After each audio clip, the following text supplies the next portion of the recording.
Good morning दोस्तों।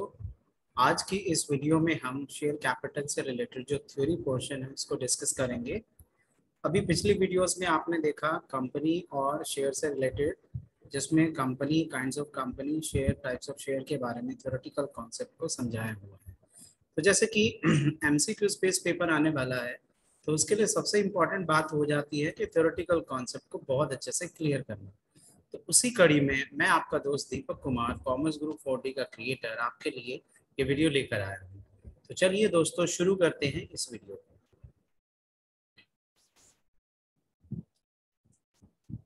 तो topics क्या क्या डिस्कस करेंगे हम लोग इस वीडियो के दौरान? Sweat equity share, preliminary expenses, capital reserve, minimum subscription, utilisation of security premium reserve, interest on calls in arrear, calls in advance, इन सब के बारे में हम डिस्कस करेंगे। सिलेबस के अकॉर्डिंग बस यही टॉपिक रहता था हमारे थ्योरेटिकल कॉन्सेप्ट के अंदर। तो चलिए करते हैं शुरू।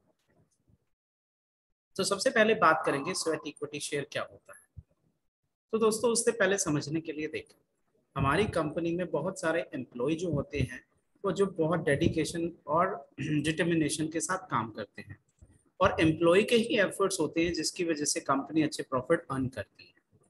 तो इसीलिए हमारी जो कंपनी होती है, हमारे एम्प्लॉय को, जो एग्जिस्टेंस एम्प्लॉय हैं, उनकी जो इंटेलेक्चुअल प्रॉपर्टी राइट्स है, उनके जो नॉलेज है, जो एक्सपीरियंस है, उसके बदले में उन्हें शेयर ऑफर करती है। उन्हें स्वेट इक्विटी शेयर कहा जाता है, और कंपनी उनसे कोई भी पैसा नहीं लेती या डिस्काउंट पे उसे इशू किया जाता है। तो उन्हें क्या बोला जाएगा? Sweat equity share.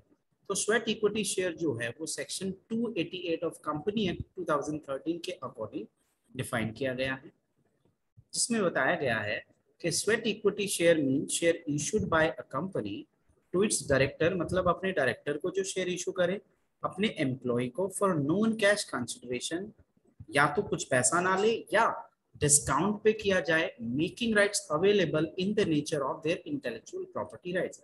मतलब उन्होंने हमारी कंपनी के लिए जो इतना पसीना बहाया है, अपने इंटेलेक्चुअल, अपने नॉलेज को यूज करके हमारी कंपनी के लिए प्रॉफिट अर्न कराए हैं, उसके लिए हमारी जो कंपनी है उन डायरेक्टर्स और एम्प्लॉय को डिस्काउंट पर शेयर ऑफर कर रही है, उन्हें ही बोला गया है स्वेट इक्विटी शेयर। तो बच्चों यहाँ पर एक क्वेश्चन क्या है कि क्वेश्चन ये है, can company issue share at discount? तो जनरल सिचुएशन में सेक्शन 53 के according the company is not allowed to issue share at discount, but in case of sweat equity share the company can offer shares to the directors or employee for non-cash or at a discount। तो ये है बच्चों sweat equity share. अब आगे चलते हैं हम लोग। अगर आपको कोई भी कॉन्सेप्ट क्लियर नहीं हो रहा हो तो आप मुझे कमेंट बॉक्स में लिख सकते हैं, और साथ साथ वीडियो को दोबारा रिवाइंड करके देख सकते हैं। तो अभी बात करेंगे हम प्रिलिमिनरी एक्सपेंसेस। प्रिलिमिनरी वर्ड का मतलब होता है शुरुआती खर्चे, प्रारंभिक खर्चे। प्रिलिमिनरी एक्सपेंसेस क्या है? Preliminary expenses are expenses which the promoter of company incur at the time of incorporating the company। देखो बच्चों, एक कंपनी जो है वो रातों रात नहीं बनाई जाती। कंपनी के बनाने के पीछे बहुत बड़ी टीम लगती है, बहुत सारे लोग लगते हैं, बहुत सारे प्लानिंग का काम होता है। वो प्लानिंग का काम जो किया जाता है वो प्रमोटर्स करते हैं। अब प्रमोटर जब उस कंपनी को फॉर्म करते हैं, इनकॉर्पोरेट करते हैं, उस टाइम पे जो भी एक्सपेंसेस होता है उसे प्रिलिमिनरी एक्सपेंसेस बोला जाता है। अब ये किस तरह के एक्सपेंसेस होते हैं जो कंपनी बनने से पहले किए जाते हैं, उसके बारे में हम डिस्कस करेंगे। तो प्रिलिमिनरी एक्सपेंसेस करने के बाद बिजनेस बनाने का प्रोसीजर स्टार्ट होता है, और फिर बिजनेस फॉर्म हो जाता है। तो बच्चों देखिए यहाँ पर हमारे किस तरह के एक्सपेंसेस होते हैं जो प्रिलिमिनरी स्टेज से रिलेटेड होते हैं। पहला है expenses incurred on the preparation and printing of various documents needed for the registration of the company। yes, एक कंपनी को रजिस्टर कराने के लिए हमें बहुत सारे डॉक्यूमेंट्स की जरूरत होती है। तो उन डॉक्यूमेंट्स को बनाने के लिए खर्चा भी लगता होगा, जैसे मेमोरेंडम ऑफ एसोसिएशन बनाना है, article of association, prospectus and all ये सब चीजें। उसी के साथ साथ बच्चों दूसरा हमारा एक्सपेंसेस हो सकता है stamp duty and registration fees on these document. Yes, in documents को जब रजिस्टर कराया जाता है सरकार के पास, रजिस्ट्रार ऑफिस के पास, तो वहां पर कुछ फीस, स्टाम्प ड्यूटी भी पे करनी पड़ती है। उसके बाद है duty payable on authorize capital. Yes, एक पब्लिक कंपनी या कोई भी कंपनी जब रजिस्टर्ड होती है तो डेफिनेटली वो अपना रजिस्टर्ड कैपिटल या ऑथोराइज कैपिटल वहां पर मेंशन करती है। तो ऑथोराइज कैपिटल के बेसिस पर सरकार यहाँ पर कुछ ड्यूटी भी रिसीव करती है, तो वो ड्यूटी पेबल भी प्रिलिमिनरी एक्सपेंसेस का एक पार्ट है। पोस्ट प्रिलिमिनरी बुक्स मतलब शुरुआती दौर पे जो कुछ बुक्स मेंटेन किया जाता है या कुछ बुक्स हमें चाहिए तो उसकी कॉस्ट रहेगी। और fees charge by the accountant और valuer valuing assets and liability if running business purchase. तो अगर सपोज एक कंपनी दूसरी कंपनी के बिजनेस को परचेज करती है तो वहां पर कंसिडरेशन अमाउंट कैलकुलेट करवाना होता है जो अकाउंटेंट और वैल्यूअर से किया जाता है। तो उस केस में जो फीस वो चार्ज की जाती है उसे भी प्रिलिमिनरी एक्सपेंसेस में डाला जाता है। तो प्रिलिमिनरी एक्सपेंसेस क्या है? वो एक्सपेंसेस जो प्रमोटर इनकर करता है जब कंपनी को बनाया जाए। तो आपको 2-3 एक्सपेंसेस तो जरूर पता होने चाहिए कि expenses incurred on the preparation and printing of documents, stamp duty या registration fees on this document और duty payable on the authorised capital. तो इस तरीके से प्रिलिमिनरी एक्सपेंसेस को हम समझ सकते हैं बच्चों। अब अगर हम आगे बात करें तो कैपिटल रिजर्व की बात करते हैं। तो बच्चों इस टॉपिक को समझने से पहले हम थोड़ा सा अपना theoretical concept related to profit उसको करेंगे। तो देखो बच्चों, कोई भी बिजनेस फॉर्म किया जाता है तो वो प्रॉफिट अर्न करने के लिए किया जाता है। तो प्रॉफिट जो होता है वो हमारा 2 तरीके से आ सकता है। पहला प्रॉफिट क्या है? Earn through the normal business activity like sale exchange of goods and services. मतलब जिस एक्टिविटीज को हम कर रहे हैं, नॉर्मल बिजनेस एक्टिविटी जो हम कर रहे हैं, अगर उससे हमें रेगुलर कोई इनकम आ रही है, प्रॉफिट आ रहा है, उसे हम अपना नॉर्मल बिजनेस प्रॉफिट बोल देते हैं। अब दूसरा प्रॉफिट किस तरह का है? and through non-operating activities like through profit on sale of asset, profit on revaluation। मतलब एक प्रॉफिट हमारा रेवेन्यू प्रॉफिट होता है, एक कैपिटल प्रॉफिट होता है। इट मींस एक प्रॉफिट जो रेगुलर फ्लो का होता है और जो इरेगुलर या वन टाइम का होता है। तो बच्चों जो रेगुलर हमारा प्रॉफिट होता है रेगुलर फॉर्म का, वो हमारे बिजनेस की नॉर्मल एक्टिविटी से लगातार आता है। और कुछ प्रॉफिट ऐसे होते हैं जो लगातार नहीं आते और मेन ऑपरेटिंग एक्टिविटी से रिलेटेड नहीं है, जैसे कि profit on sale of asset और profit on revaluation of assets and liability. अब देखो बिजनेस में अगर एसेट या प्रॉपर्टी लेके आते हैं तो मकसद ये तो नहीं होता उसको रातों रात बेच देना है, नहीं ना। अगर वो पुरानी होती है तो उसे डिस्कार्ड किया जाता है, तो उस दौरान प्रॉफिट अगर हो रहा है तो वो एक कैपिटल प्रॉफिट का काम किया जाता है। तो अगर मान लो नॉर्मल बिजनेस एक्टिविटी से प्रॉफिट हमारा होता है तो ये प्रॉफिट जो होता है वो हमारे मेंबर्स को डिस्ट्रीब्यूट किया जाता है एज डिविडेंड। बट जो प्रॉफिट हम अपनी नॉर्मल बिजनेस एक्टिविटी से नहीं अर्न करेंगे वो प्रॉफिट डिस्ट्रीब्यूशन ऑफ डिविडेंड्स के लिए नहीं होता है। तो कैपिटल रिजर्व क्या है? कैपिटल रिजर्व को अगर हिंदी में डिफाइन करें तो बच्चों ये होता है पूंजीगत संचय। क्या होता है? पूंजीगत संचय। अब इस कैपिटल रिजर्व में देखते हैं कि भाई किस तरह के कैपिटल प्रॉफिट्स होते हैं और ये रिजर्व कैसे मेंटेन किया जाता है। तो कहते हैं this kind of reserve is created out of the capital profit. मतलब एक ऐसे प्रॉफिट जो नॉर्मल बिजनेस एक्टिविटी से हमें नहीं हुए हैं, अगर उन प्रॉफिट से हम कोई भी रिजर्व क्रिएट कर लेते हैं so that reserve is known as capital reserve. And it is necessary to create capital reserve अगर हमारा कैपिटल प्रॉफिट अवेलेबल है। बट अगर अवेलेबल नहीं है तो कैपिटल रिजर्व मेंटेन नहीं करेंगे। तो capital profits are those profit which are not earn in the normal course of the business. Yes, तो कैपिटल प्रॉफिट से बनाया गया जो रिजर्व है उसे हम कहते हैं कैपिटल रिजर्व। तो कैपिटल रिजर्व जो होता है वो डिस्ट्रीब्यूशन ऑफ डिविडेंड के लिए यूज नहीं किया जाता और ये हमारा वो प्रॉफिट होता है जो हम रेगुलरली अर्न नहीं करते through are normal business activity. Clear बच्चों? चलो अब आगे चलते हैं कि किस तरह के कैपिटल प्रॉफिट्स होंगे और उनसे कैपिटल रिजर्व कैसे क्रिएट किया जाए। तो बच्चों ये फॉलोइंग आइटम्स हैं जो कैपिटल प्रॉफिट को राइज करते हैं और देन कैपिटल रिजर्व बनाया जाता है। सबसे पहले क्या है?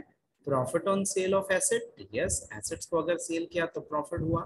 Profit on revaluation of fixed assets, अगर हमारी एसेट्स को हम रीवैल्यूड कर रहे हैं तब हमें गेन या प्रॉफिट होता है। So this is not from your normal business activity, तो इसीलिए उसको क्या बोला गया? Capital profit. और कैपिटल प्रॉफिट से अगर कोई रिजर्व मेंटेन किया जाए तो उसे कैपिटल रिजर्व कहेंगे।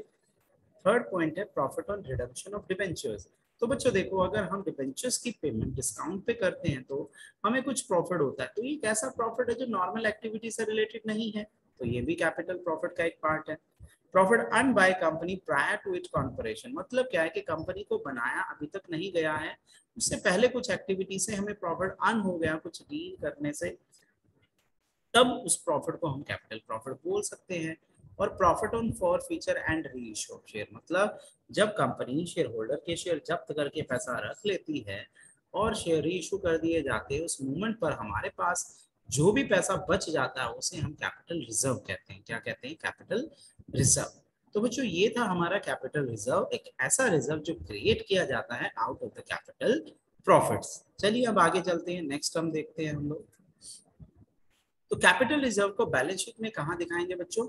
It is shown under the headings of reserve and surplus. अभी हम आने वाली क्लासेस में अपना फाइनेंशियल स्टेटमेंट का फॉर्मेट करेंगे जिसमें हम बैलेंस शीट का फॉर्मेट देखेंगे और वहां पर रिजर्व एंड सरप्लस का एक हेडिंग रहेगा, उसी में हम इसको ट्रांसफर कर देंगे। अब नेक्स्ट टॉपिक पे आते हैं, मिनिमम सब्सक्रिप्शन। क्या आते हैं? Minimum subscription. देखो बच्चों, इशू ऑफ शेयर अगर आप कर रहे हो तो आपको मिनिमम सब्सक्रिप्शन के बारे में पता होना चाहिए। देखो बच्चों, कंपनी का एक स्टेजेस होता है शेयर इशू करने का। सबसे पहले प्रोस्पेक्टस इशू किए जाते हैं, फिर एप्लीकेशन आती है और फिर अलॉटमेंट की जाती है। अलॉटमेंट का मतलब ये है कि कंपनी फाइनली अब शेयर बांट रही है शेयर होल्डर्स को। अब शेयर होल्डर को शेयर बांटने की प्रक्रिया या प्रोसीजर कब स्टार्ट होगा, उसके लिए यहाँ पर एक क्लोज दिया गया है और वो क्लोज हमारा क्या रहेगा? मिनिमम सब्सक्रिप्शन एक क्लॉज है जिसके अकॉर्डिंग कंपनी कब शेयर अलॉट करेगी उस सिचुएशन से रिलेटेड ये बात है। तो डायरेक्टर्स जो होते हैं, जो कंपनी को मैनेज करते हैं, directors of company can not proceed to allot share unless minimum subscription mentioned in prospectus has been received by the company. मतलब मिनिमम सब्सक्रिप्शन, सब्सक्रिप्शन वर्ड का मतलब होता है एप्लीकेशन डालना। तो कंपनी जब शेयर ऑफर करती है पब्लिक को, तो कम से कम कितने शेयर के लिए एप्लीकेशन आना चाहिए, ये क्लॉज बहुत इंपॉर्टेंट रहती है। उसके बाद ही जो डायरेक्टर्स होते हैं वो शेयर अलॉट करने का प्रोसीजर स्टार्ट करते हैं। तो बच्चों, मिनिमम सब्सक्रिप्शन वो अमाउंट है जो हमें एप्लीकेशन के टाइम पे मिल जाना चाहिए। क्यों? क्योंकि बहुत सारे ऐसे एक्सपेंसेस होते हैं जिनकी पेमेंट करनी पड़ती है through this amount which is received at the time of application. अब बात ये आती है कि मिनिमम सब्सक्रिप्शन कितना होना चाहिए, इसकी लिमिट क्या है? तो बच्चों, यहाँ पर जो लिमिट है वो हमारी कंपनी एक्ट में तो नहीं दिया हुआ है, वो जो लिमिट है वो मेंशन किया गया है security exchange board of India के द्वारा। तो देखो बच्चों, section 39(1) of the Company Act 2013 provides for that a company cannot allot any security of the company to the public unless the amount stated in the prospectus as the minimum amount has been subscribed and some payable on application for the amount so stated have been received by the company। अब देखो, बहुत सारा technical words यहाँ पे आया, बहुत आम भाषा में हम इसको समझने की कोशिश करेंगे कि मिनिमम सब्सक्रिप्शन वो अमाउंट है जो एक कंपनी को एप्लीकेशन के टाइम पे मिल जाना चाहिए। अगर वो नहीं मिलेगा वो मिनिमम सब्सक्रिप्शन अमाउंट, तो कंपनी सिक्योरिटी अलॉट नहीं कर पाएगी पब्लिक को। तो देखो बच्चों, समझ में आया आपको? बहुत सिंपल सी बात है कि that is the minimum amount which must be received on application by the company, then the company can proceed further to allot securities to the public. तो आप सभी को क्लियर हुआ है? चलिए, company act 2013 has not prescribe the limit, मतलब अब वो मिनिमम अमाउंट होगा क्या, उसकी लिमिट जो है वो कंपनी एक्ट ने डिफाइन नहीं किया। सेबी ने यहाँ पर वो लिमिट प्रेस्क्राइब किया और कहा कि it should be at least 90% of the issued amount. तो फॉर एग्जांपल, सपोज अगर एक कंपनी 1 लाख शेयर इशू करती है तो एप्लीकेशन उसका मिनिमम 90% शेयर का आना जरूरी है। अगर 90,000 शेयर से कम के लिए एप्लीकेशन आएगा तो उसी मूवमेंट पर वो जो आईपीओ है कंपनी का वो कैंसिल हो जाएगा। तो ये क्लॉज बहुत इंपॉर्टेंट हो जाती है एक कंपनी के लिए, अगर वो शेयर अलॉट करे या ना करे। तो शेयर अलॉट करने का प्रोसीजर तभी स्टार्ट होगा जब कंपनी मिनिमम सब्सक्रिप्शन जो कि 90% एटलीस्ट है of issued capital according to the SEBI. तो बच्चों, समझ में आ रहा है आप सभी को? होपफुली आप इस वीडियो के माध्यम से अपने जितने भी थ्योरेटिकल कॉन्सेप्ट है शेयर कैपिटल से रिलेटेड वो बहुत अच्छे से क्लियर कर पाएंगे। तो वीडियो के एंड तक बने रहें आप सभी। तो मिनिमम सब्सक्रिप्शन के बारे में और देख लेते हैं। तो सपोज बच्चों, अगर कंपनी 20,000 शेयर इशू करती है, 100 रुपए का एक है, और पब्लिक अप्लाई करती है 10,000, तो क्या यहाँ पर आईपीओ सक्सेसफुल होगा? नहीं होगा। क्यों? क्योंकि जो मिनिमम सब्सक्रिप्शन की क्लोज और कंडीशन सेबी ने दिया कि इट शुड बी 90%, तो यहाँ पे 90% कितना होना चाहिए? 18,000 पर 18,000 तो हुआ नहीं। So in the above case, company has not received minimum subscription amount, so company cannot move further to allot shares to the public. तो IPO of this company becomes invalid.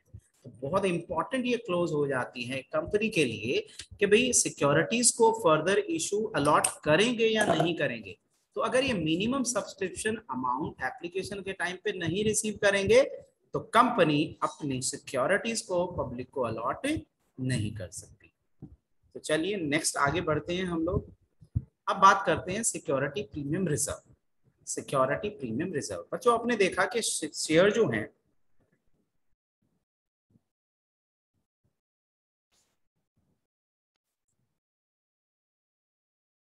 तो अब हम करेंगे सिक्योरिटी प्रीमियम रिजर्व के बारे में। देखो बच्चों, अभी हमने देखा कि शेयर जो है वो दो प्राइस पर इशू किए जा सकते हैं, एक है पार और दूसरा है प्रीमियम। पार का मतलब ये होता है कि एग्जैक्टली फेस वैल्यू के इक्वल अमाउंट पर जनता को इशू करना, और प्रीमियम का मतलब होता है कि भाई फेस वैल्यू से ज्यादा अमाउंट पर उसे इशू करना। तो वो जो प्रीमियम अमाउंट होता है वो कंपनी के लिए एक प्रॉफिट होता है, कैपिटल प्रॉफिट जिसको हम कह सकते हैं।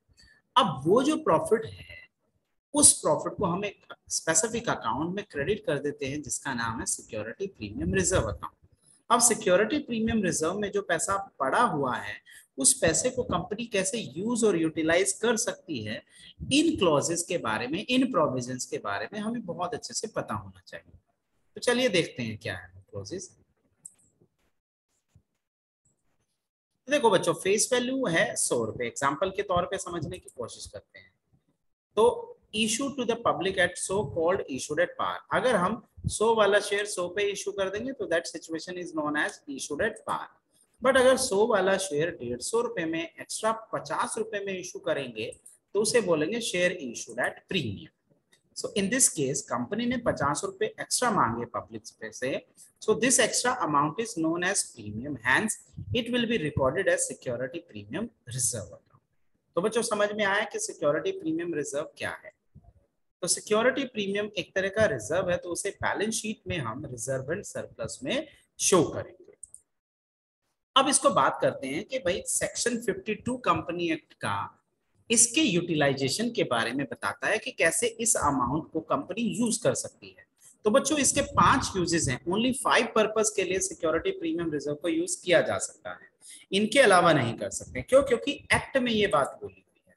तो वो 5 यूजेस हमारे क्या है? पहला है to issue fully paid bonus share to the company, मतलब अगर हम एग्जिस्टिंग शेयर होल्डर को फ्री में बोनस शेयर अगर इशू करेंगे तो इस अमाउंट को यूटिलाइज किया जाएगा।